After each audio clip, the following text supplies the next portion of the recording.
leo? Salama sana. Kwa majina unaitwa nani? Mimi naitwa Mama Mariamu.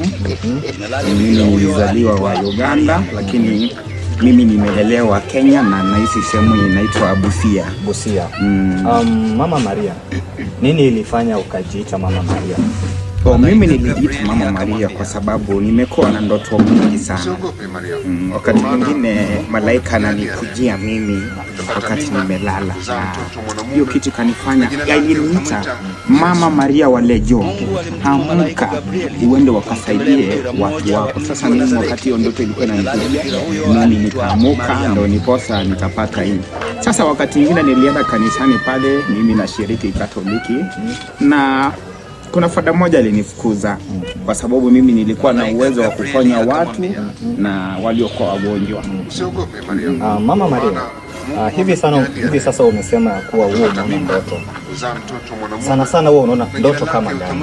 Mimi naota ndoto yangu nasikia sauti kutoka juu ikiniambia, "Hewe mama, wewe ndio umechaguliwa na Bwana kusaidia nchi." Mimi nikaona kwamba siwezi, ni wakati kitu imejitolea. Ni kitu imejificha kwa muda, lakini sasa muda umefika, ile kitu imejitokeza. Lakini mimi mwenyewe nakumbuka mimi natoka Uganda, Mukondongolongo.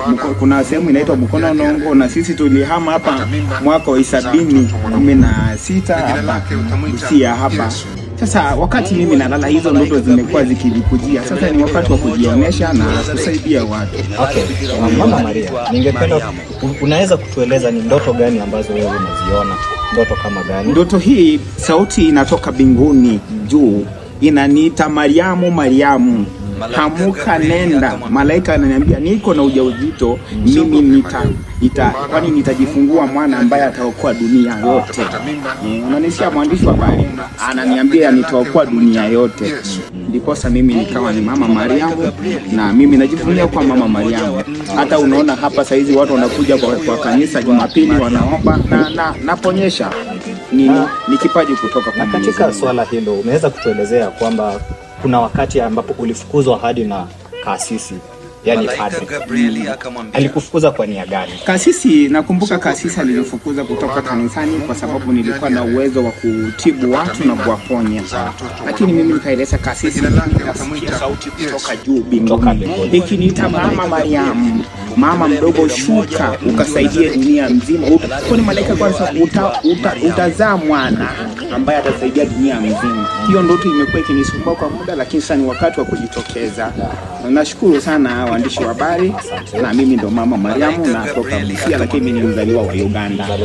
Asante. Sawa watazamaji wangu, vile mnavyoona leo nimekutana na Mama Maria, mama ya Yesu, mama ambaye alimzaa Yesu.